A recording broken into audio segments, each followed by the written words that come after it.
Knowledge. Wisdom. Knowledge মানে হলো জ্ঞান, অর্থাৎ আপনি যদি কোনো বিষয়ে অনেক তথ্য থাকে আপনার কাছে, অনেক ইনফরমেশন থাকে, অনেক জ্ঞান থাকে, তাহলে আপনি বলবেন I have knowledge on this subject. But knowledge থাকা মানেই কি ওয়াইজ হওয়া? একদমই না। উইজডম মানে হচ্ছে ওই নলেজকে ব্যবহার করে রাইট রং বুঝতে পারা, লাইফে ডিসিশন নিতে পারা।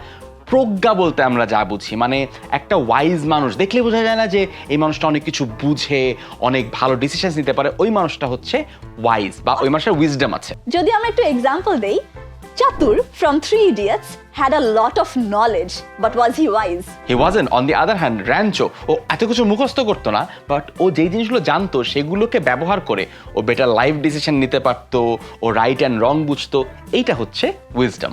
আমাদের মধ্যে স্বর্ণার নলেজ বেশি, বাট আমার উইজডম বেশি। I am more wise.